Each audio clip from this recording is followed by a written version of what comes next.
What's going on, guys? Andrew Piluk Hockey here, back again with another video. Today we're continuing the Toronto Maple Leafs 2021-2022 player previews. Today we're going to be talking about Morgan Rielly. So if you guys are new to this channel, make sure to like this video and subscribe. I'd greatly appreciate it. Join the squad. Thank you to all the new subscribers and to the people that have been here since day one. But yeah, we make a lot of, myself, make a lot of videos, and you guys included. You guys help with the content and stuff like that, about the Leafs and hockey in general and during streams and stuff like that. And I know a lot of people that watch these videos are not subscribed, so I'd really appreciate it if you gave my content a chance. And make sure to follow me on Twitter and Instagram.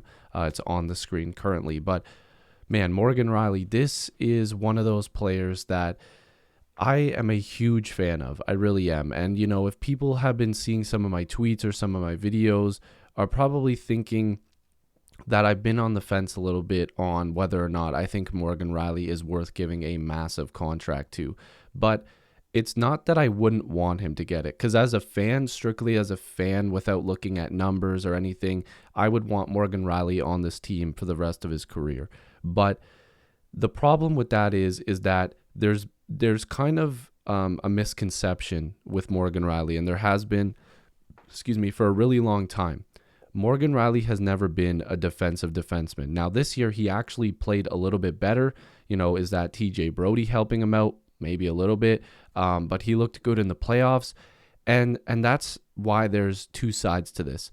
Morgan Rielly never really had a solid defense partner here, so you could never really tell if he was good defensively, because you do need help from your partner. You can't just rely on one guy to do all the work.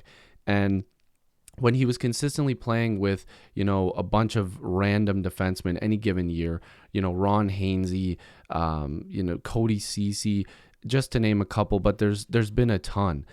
You can't just rely on this guy just to do all the work and consistently give you everything that you expect from a defensive defenseman. You need a solid partner. You need a guy that's going to be able to have your back consistently. And Morgan Rielly needs a contract this year, and that's the other big thing. So what's going to happen? They didn't trade him. They haven't traded him yet, which was some talk. How do you replace him if you do? How do you replace him if you let him walk? It's not going to be easy for this team, but we'll get into all of that in this video. But Morgan Rielly's still only 27 years old. So he's still on the younger side. He's not an older guy. I love that there's a lot of people that consider Morgan Rielly to be like some like old man, which again, I look too much into Twitter, but 27 years old, the Leafs, if they pay him out on a 7 or 8 year contract, are probably trying to look at getting him in the $7 to $7.5 million range. Colton Parayko, who's a really, really solid defenseman, just got 6.5. So if you can get Rielly at that number, or even just above at 7 or just below 7, I think that's the sweet spot for the Toronto Maple Leafs, and it probably makes a lot of sense for both sides. If we look at the statistics this year, during the regular season, of course, Rielly always gives you that 30-plus points, 35 points in 55 games played. In 82 games played, you never know. That's probably going to be at least 60 points or just below it, considering all the talent on this team. But when you get into the playoffs this past year, Rielly only had 3 points in 7 games played. And I know what a lot of people are probably thinking. Like, he's a defenseman. He's not going to go out there and give you, the number one points guy on the team, whatever. But you expect your number one guy to at least give you that extra boost. You know what I mean? Like, to give you that little bit of extra points, to give you that little bit of extra momentum. Because a lot of teams have that. Their blue line, they have a guy that just goes out there and gives you, in 7 games could give you a point per game pace. And I was really hoping to get that from Morgan Rielly this year, because they really needed him to step up in games where they couldn't score. But again, I will give him credit. He was playing pretty well defensively, but he just didn't get it done offensively, which is crazy. But I can't hate him for that. I don't hate him at all. I think that he did give the Leafs what they needed from him, but I wish there was a little more offense involved there. So If we're looking at his contract, like I said, he was on a fantastic deal, $5 million. That contract was amazing.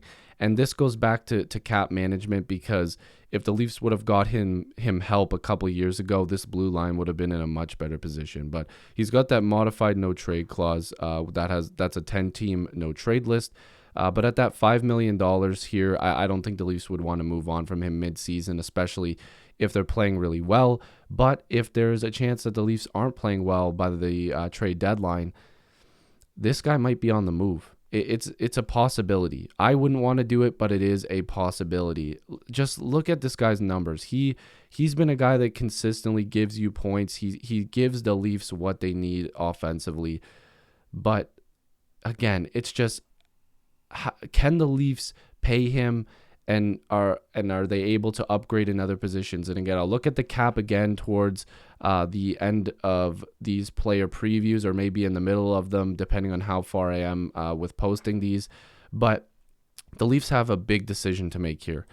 If we're looking at points this year too for defensemen, usually Rielly's towards the top, but this year he ranked 15th, 35 points in 55 games played. There was a lot of defensemen that had really good years offensively, so I would expect Morgan Rielly, especially in a contract year, to be in that top 10 again. I really do believe he's going to have a big year. I think he'll be in that top 10, but there's a lot of good young defensemen like Adam Fox and Makar, who have come in, Jacob Chikrin, the guys that are just coming in and playing really well. Quinn Hughes as well in that list. And of course, you've got the usual suspects in Hedman, Carlson, and Tyson Barrie's a really good offensive defenseman. I kept trying to tell you guys, he's not good defensively, but that guy can put up points. But I do expect Morgan Rielly to be up in that top 10 again this year. But the biggest question mark, and I keep coming back to it, do the Leafs sign him? Are the Leafs going to be able to sign him? Because if they can't, they really cannot let this guy walk for free. So this decision is going to have to be made by the trade deadline. They might not have a choice if they're playing really, really well, and they have to keep him. But if the Leafs are kind of on the outside looking in and it's not looking too great, are the Leafs going to go all in on this team again? Or are they going to trade Morgan Rielly and try to recoup pieces? Because there's a lot of different things that could happen. By the deadline, if they're playing really poorly, maybe Kyle Dubas doesn't even have a job anymore. Or to try to save his job, maybe he is going to go all in because he knows, okay, if this works, great. I probably have bought myself another year if we win a couple playoff rounds. If we go all in and it fails, I'm losing my job anyways, and it's the next guy's problem to fix this mess. So Morgan Rielly's right in the center of that. He's right in the center of all of this because he's the big ticket guy that the Leafs could get a haul for, or he's the guy that the Leafs are going to let walk for free again, just like JVR, just like Bozak, just like other players like that.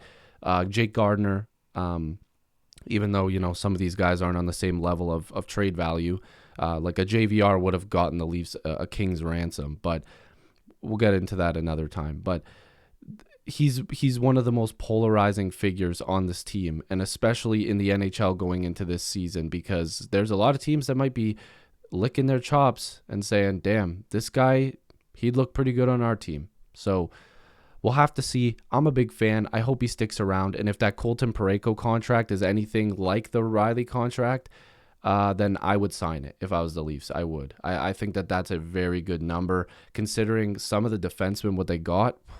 Some of these contracts are ridiculous. But anyways, what do you guys think about Morgan Rielly? What is he going to do this season? If you guys are new to this channel, like I said, make sure to like this video and subscribe. I'd greatly appreciate it. Join the squad. Shout out to Morgan Rielly. I love and appreciate you guys as always, and hopefully I'll see you in the next video or stream. Peace.